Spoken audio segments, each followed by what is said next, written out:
Hello again, and today we're going to talk about Poetics, or sometimes called the Poetics of Aristotle. So we're looking at a philosophical treatise by the great Greek philosopher named Aristotle. And this was written probably it's estimated around 335 BCE. Okay, so this would be about 90 plus years after Oedipus Rex was written. So to be clear, we're going to talk about Oedipus Rex a bit and talk about the Poetics a bit. But the Poetics was written many, many years after Oedipus Rex. Sophocles was not following Aristotle's guidelines for tragedy. Okay, instead, Aristotle was looking back at Sophocles and his works, especially Oedipus Rex, to decide how to write his philosophy. So it's important you understand what it is you are looking at here. It is probably the earliest form of literary criticism, or the earliest text devoted to literary criticism. And it's important that you understand what it is that Aristotle was trying to accomplish here. But to do that, we first have to kind of go through a chain of famous philosophers. So we have a famous philosopher named Socrates, not to be confused with Sophocles. Sophocles is the playwright, the one who wrote Oedipus Rex. But Socrates was a great philosopher of the late 5th century, early 4th century BCE. Okay, now he had a famous student named Plato. And then Plato had a very famous student named Aristotle. And if you care to know, Aristotle had a very famous student who went on to greatness in the military area, and that was Alexander the Great. But just to focus on Plato and his student Aristotle for a moment, Aristotle being the author of the Poetics that we're looking at now. And I'll just give an example of sort of a different way that they understood how the mind works and how the universe works, okay? Let's say that you walk into a room you've never been in before, and there's a chair in the room. And it's a chair you've never seen before. You've never seen that exact chair before. And yet you recognize it to be a chair. And Plato would want to know, well, how do we know that that's a chair? How does our brain operate so that we instantly recognize it as a chair, especially if it is not exactly identical to other chairs we've seen before? Well, Plato would say, you have an ideal of chair in your brain. You have an understanding of chairness. You have this ideal form of chair in your brain, and if you walk into a room and see a chair, you'll see that that item approximates what your idea of an ideal chair is. It may not be perfect, it may not be identical, but it's close enough. You recognize its chairness because it matches something already in your brain. Now, his student Aristotle came along and said, Plato has it kind of backwards, okay? We don't recognize chairness. We have an idea in our brains. What are the requirements of a chair? What must a chair have? Okay, well, a chair needs to have, I suppose, a place to sit. Well, how is a chair not a bench? Well, a chair is meant for one person, whereas a bench usually has room for more than one. I guess it has to have a backing, otherwise it might be a stool.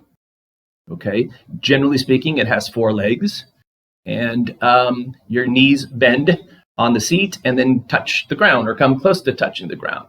Okay, and so what Aristotle was saying is we recognize chairness because if we break it down into its pieces, its constituents, then we recognize it as a chair as opposed to a bench or a stool or a couch or other things which we might sit on, but we would not call chair. So when you think about Aristotle's philosophy, think about a person who wants to break things down into their parts. And in fact, it was Aristotle who first came up with the idea of the atom, right? When you studied maybe chemistry in high school or whenever, you learned that the whole universe is made up, amongst other things, of atoms. It was Aristotle who posited the idea of atoms. He never saw an atom, but he knew that atoms had to exist, and here's why. He believed that if you were to take something, let's take a rock, and you were to pulverize it until it becomes dust.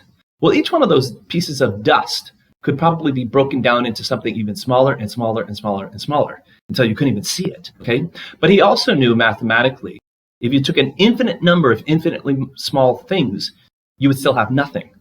Something infinitely small times an infinite is still nothing. So he believed that things could not be infinitely small. There must be a period, a point at which you can't break that rock into smaller pieces. And he called those pieces that could not be broken any further, he called those atoms. And that word has stuck with us for thousands of years, that idea of the atom. Now, of course, since we've discovered, well, actually, you can get smaller than atoms, but the point still holds. He is the guy who is all about breaking things into the smaller pieces. So when he turned his thoughts to drama, tragedy in particular, is what we're focusing on here now, because Oedipus Rex is a tragedy, he wanted to know, well, why is it that a playwright could write a great play and then turn around and write another play that's not as good? Or what made one play great and another play not so great? And you might have the same, question yourself. You could go to one movie, it's a great movie. You see another movie, it's a flop. And sometimes it's by the same director.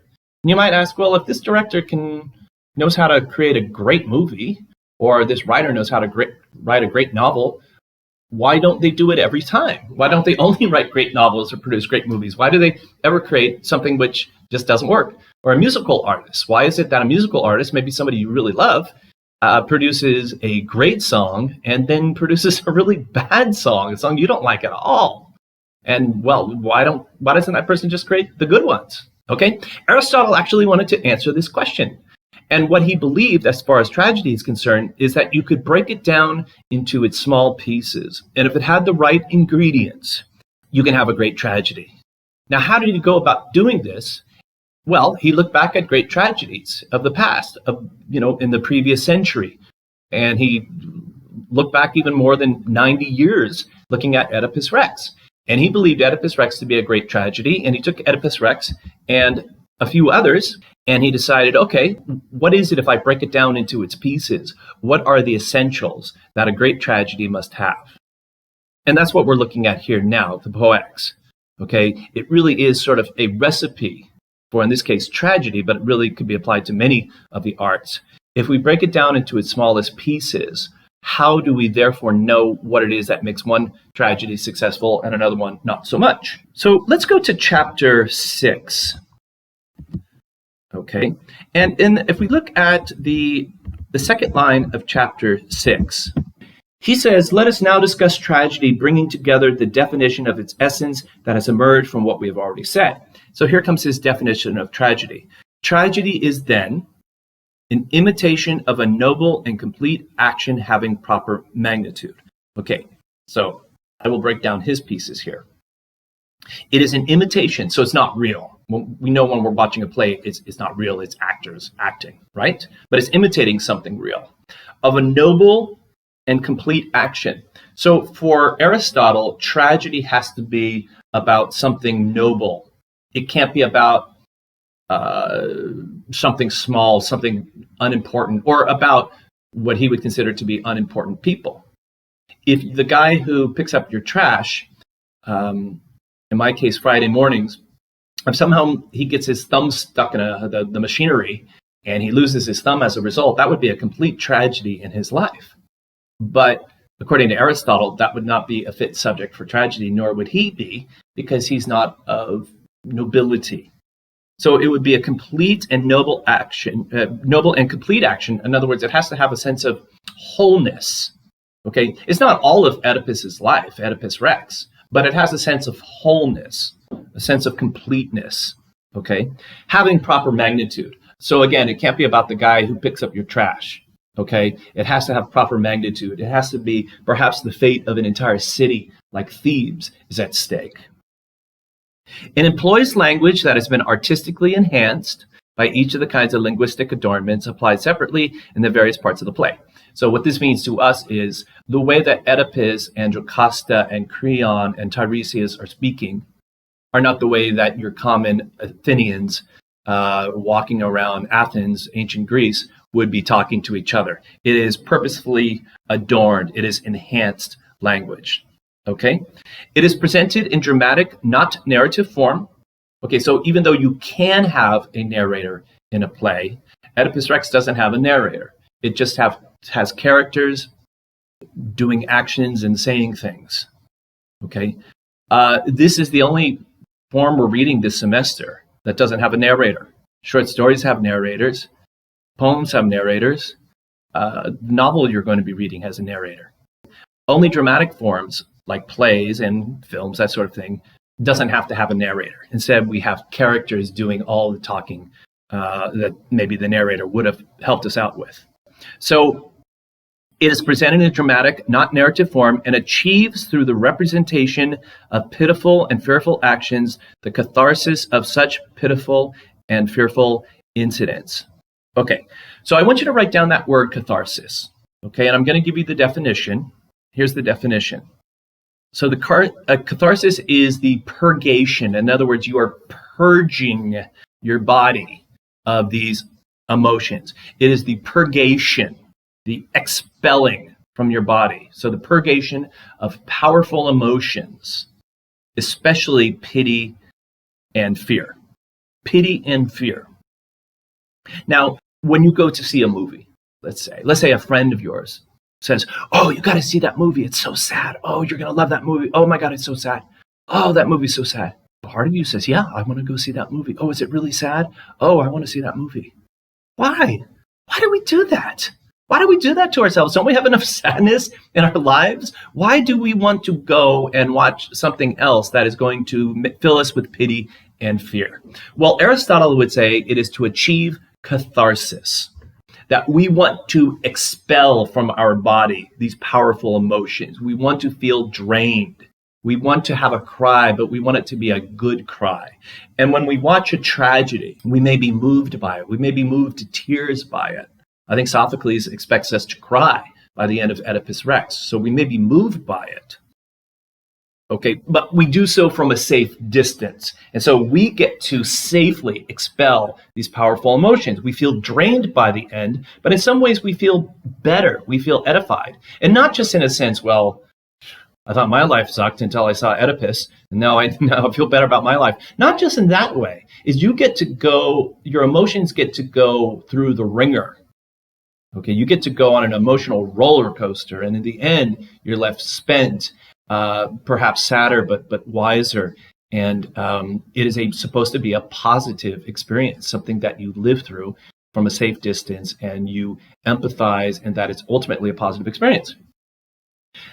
I don't know if he's right or not, but I do know that people like sad movies. They don't like to watch them all the time. But there's something about sad movies which are attractive. Otherwise, we wouldn't keep watching sad movies. They would have gone away a long time ago. Sad plays would have gone away a long time ago. Shakespeare never would have written tragedies. He would have only written comedies. But there's something in tragedy that Aristotle believes we need. And what he believed that was catharsis. We needed this purgation of powerful emotions, especially pity and fear. Make sure that's in your notes. It's the kind of thing I'm going to ask on the final. Okay? Now, he talks about the different pieces of tragedy. Okay? And I don't need you to know all six. There's 6 pieces of tragedy. The most important is plot. And so if we skip over to the second column, the first paragraph of the second column, now I mean by plot the arrangement of the incidents, and by character, so by plot, so the plot is the arrangement of incidents. By character, that element in accordance with which we say that agents are of a certain type.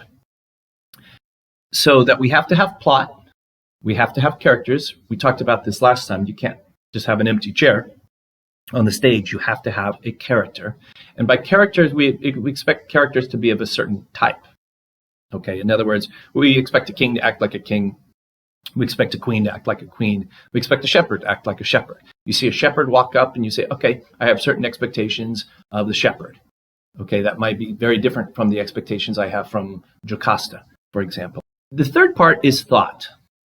Okay, and so he says, and by thought, I mean that which is found in whatever things men say when they prove a point, or it may be express a general truth.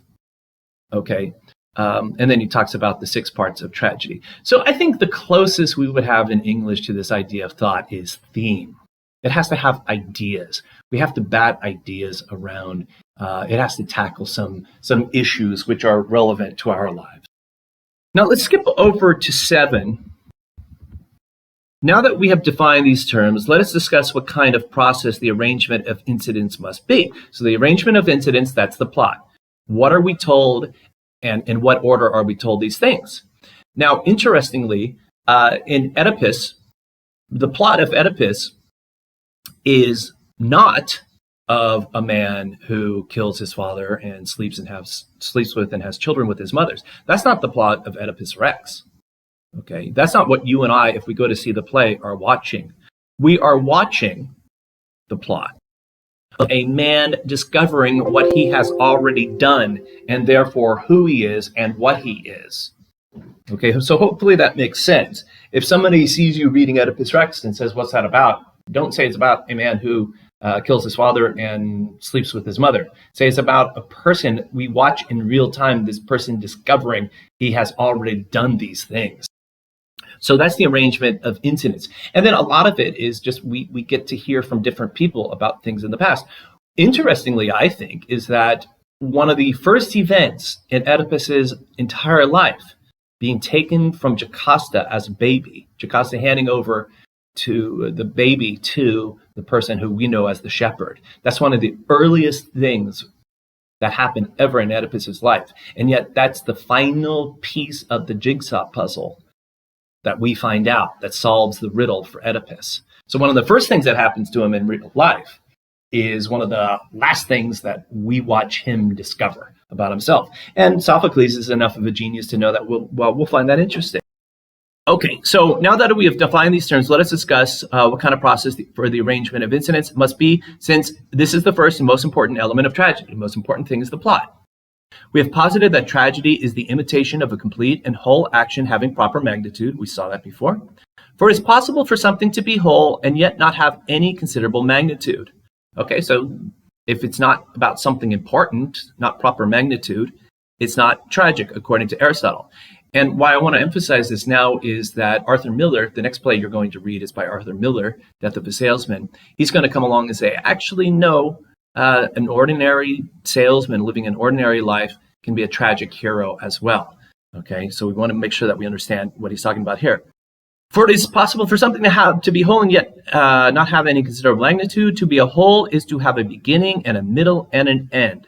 By beginning, I mean something which is not itself by necessity after anything else, but after which something naturally is or develops. By end, I mean exactly the opposite, that which is naturally after something else, either necessarily or customarily, but after which there is nothing else. By a middle, I mean that which is itself after something else and which has something else after it. Okay, so let me just kind of unbreak this because this sounds like something completely obvious, okay? That if I were to sneeze, it would have a beginning, a middle, and an end, right? A sneeze might take me, 3 seconds to achieve a complete sneeze. Maybe five, who knows? I don't. But it would have a beginning because that's when the sneeze started, and it would have an end when the sneeze ends and somebody says, God bless you. And it would have a middle, I guess, when I am making that E sound that we tend to make when we sneeze. Okay? What's more important is what he says next. Okay, so it's not so much about beginning, middle, and end, but it is necessary, therefore, that well-constructed plots not begin by chance anywhere, nor end anywhere, but that they conform to distinctions that have been made above. Okay, so in other words, it's important you choose carefully where the play starts. In the case of Oedipus Rex, it starts with, well, there's this plague going on. It doesn't start with the riddle of the Sphinx. It doesn't start with Oedipus as a baby. It starts with Oedipus as an adult. He's a king. He has children. He's married. And there's a plague going on, and he needs to solve the plague. It ends with his being exiled, or at least the contemplation of his being exiled, and he's going to leave. Aristotle would look at Oedipus Rex and he would probably say, okay, that seems about the right place to start and the right place to finish. And we don't really need to worry about the middle, except that it needs to be a unified whole. And on this idea of a unified whole, if we skip to the end of chapter 8, maybe 5 or 6 lines from the bottom. Moreover, it is necessary that the parts of the action be put together in such a way that if any one part is transposed or removed, the whole will be disordered and disunified. For that whose presence or absence has no evident effect is not part of the whole. So here we're talking about that the play has to have a unified whole, so that if any part is moved or taken out, the whole thing falls apart. If that's not true, then it's not a unified whole. Aristotle would argue if a part's not necessary, take it out. And if you think about Oedipus Rex, every character who walks on the stage plays a significant role for the whole piece. If the messenger doesn't show up and say, oh, hey, Oedipus, your father is dead, and by the way, he's not even really your father. If that messenger doesn't show up, then we never get to solve the mystery in total. Now, skipping over to chapter 10, let's talk more about plots here. Plots are divided into the simple and the complex, for the actions of which the plots are imitations are naturally of this character. Okay, so of the different types of plots, Aristotle wants it to be single, not simple, single and complex. Make sure you write down those two words, single and complex. To be single means there's no subplots. If you watch an episode of a sitcom in the 90s, Friends was a big sitcom, you'll find out that there's not a single plot. There's several plots going on, probably 3 separate plots going on at the same time amongst the different characters. Okay, sitcoms are typically that way. And movies may have several subplots going on too. But Aristotle would say a tragedy, a good tragedy, should just have one single plot line and nothing else. So it's going to be single, but also complex. Now, his definition of complex, I am guaranteeing, is going to be your definition, not your definition of complex. Let's keep going here.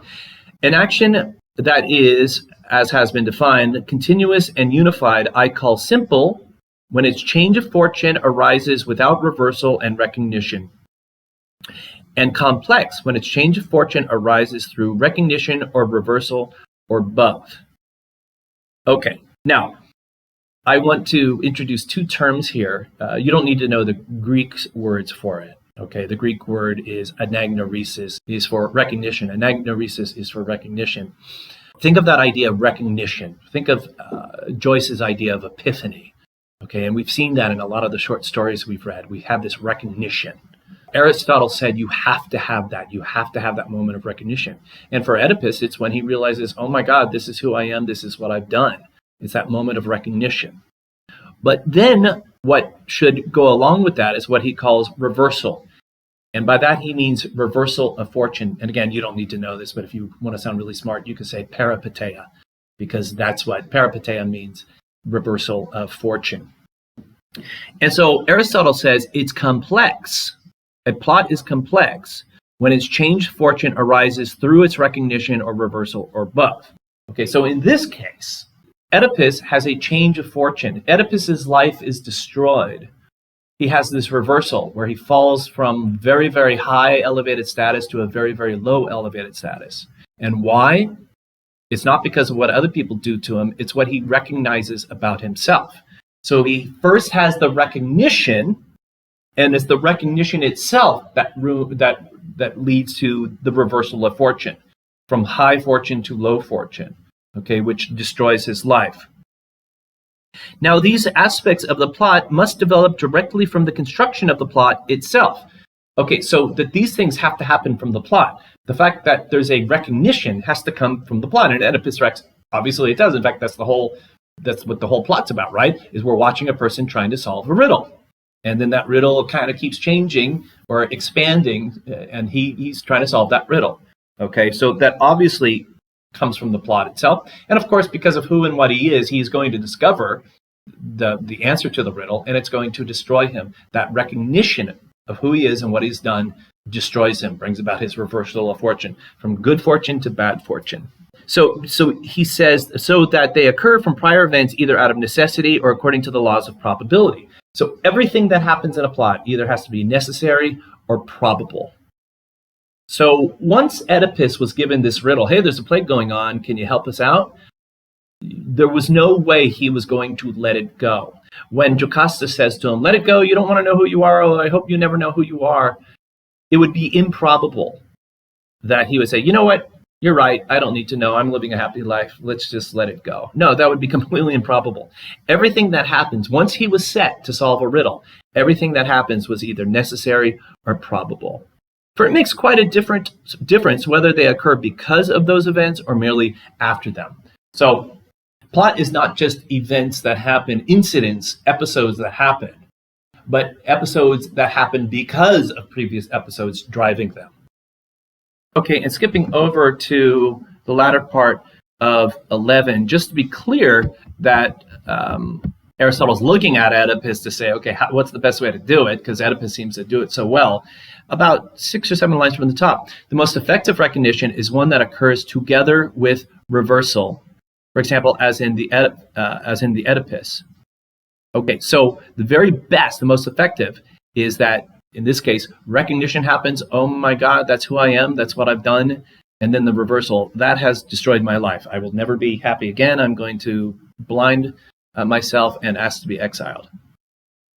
Now, skipping over to 13, the second paragraph of 13, we're going to focus now on the type of person who could be what we call a tragic hero. A tragedy needs a tragic hero.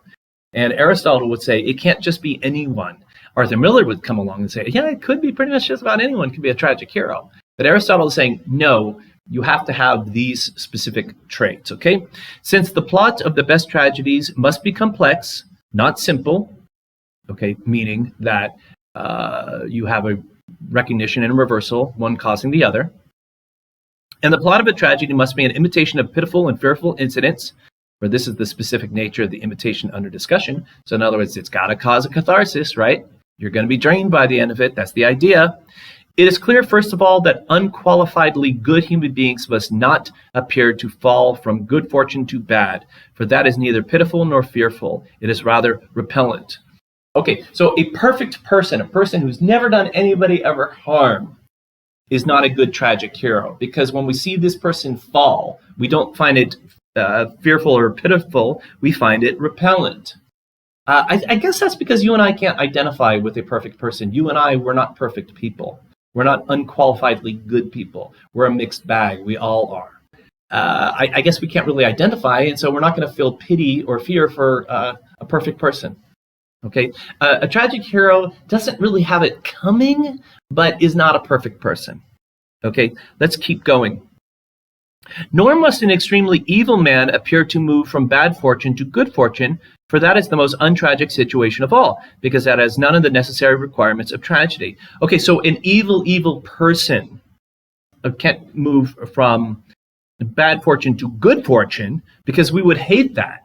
Okay, so think of an evil man. Think of Hitler. The rise of Hitler is not a tragedy. Well, it was for large portions of the world, but the rise of Hitler is not a subject for tragedy, according to Aristotle, because we're not going to feel pity and terror, okay?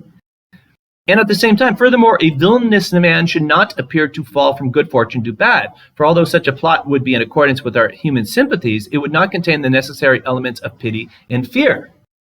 Okay, so the fall of Hitler, the destruction, the death of Hitler, isn't a good subject for tragedy either, because that would be tragedy. We'd be all for it. We wouldn't be able to look at Hitler and feel pity and terror for him.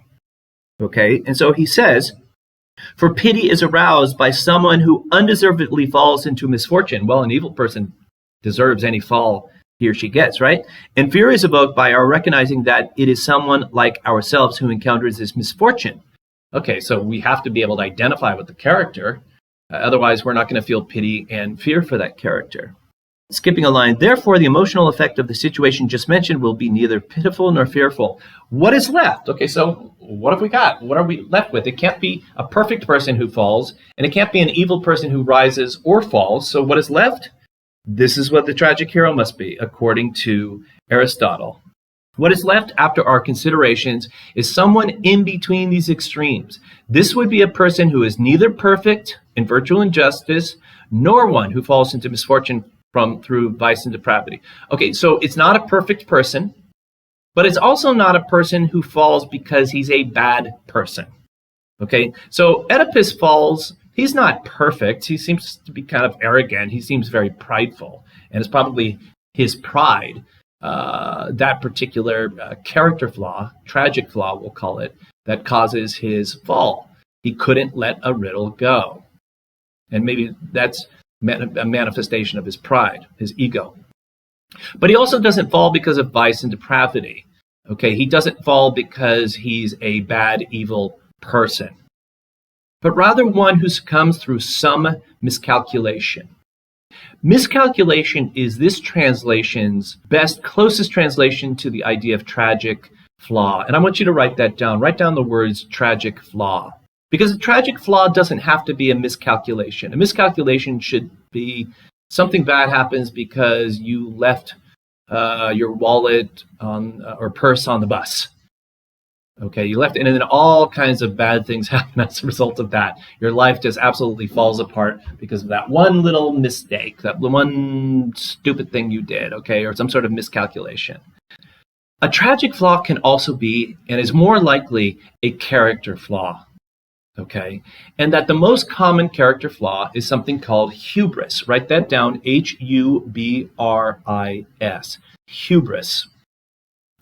And the most common character flaw, hubris, in Greek tragedy, hubris means arrogance or overweening pride, too much pride.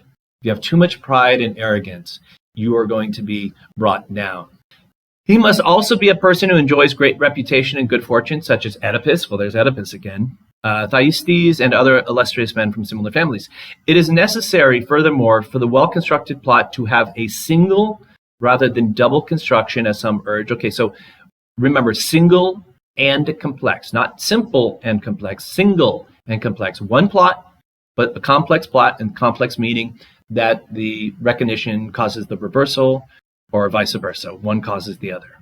And to illustrate a change of fortune, not from bad fortune to good, but rather the very opposite, from good fortune to bad, and for this to take place not because of depravity, not because Oedipus is a bad guy, but through some great miscalculation on the part of the type of person we have described, or a better rather than a worse one. Okay, so in other words, because of the kind of person Oedipus is, who is a person who is prideful, and part of how he exercises that pride is through his riddle-solving abilities. He's very proud of it. He says in the beginning, "Now you have me to fight for you. I'm going to solve this riddle." And he has no idea what he is going to discover about himself. So he's kind of like what Tiresias says. He's kind of blind to that, isn't he? So to summarize, we have to have a character who is not perfect, but is of elevated status to be the tragic hero. This character has to have a tragic flaw. Your text defines that as miscalculation, and it can be a miscalculation, but a tragic flaw more often is a character flaw. And that most common character flaw in Greek tragedy is hubris, or another word for too much pride. Not so much pride that we want what happens to Oedipus, we don't say, "Good, you had it coming," because we can all be guilty of pride, and so we can all identify with Oedipus. And we can feel pity and fear for him, and that's what we must do. If we're not feeling pity and fear for Oedipus, if we don't feel the catharsis, then Sophocles has failed. Aristotle believes Sophocles has not failed, so he believes that ultimately we must be enjoying a catharsis as a result of watching the play. And just in case we miss the point, Sophocles makes sure that he puts the chorus in there, and plenty of times, you don't have to look that hard to find it, you will hear the chorus saying, "Oh, I feel pity, I feel terror," making sure, hey, just in case you didn't know, just in case you didn't get it, you're supposed to feel pity for this man, and you're supposed to feel fear for him, afraid of what's going to happen to him. So hopefully that helps you understand what it was that Aristotle was trying to accomplish in the Poetics. Your next writing assignment is going to be on either Oedipus Rex and Aristotle, or Arthur Miller, Death of a Salesman, and one of the essays he's going to write. But one of the topics is that you might choose to write about is, what is it about Oedipus Rex the play and or Oedipus the character that fulfills Aristotle's requirements for the perfect tragedy or the perfect tragic hero? Okay, so essentially we would be reading Oedipus Rex through the lens of this essay written 90 plus years afterwards. Okay, all right, that's all for now, guys. Take care. Bye now.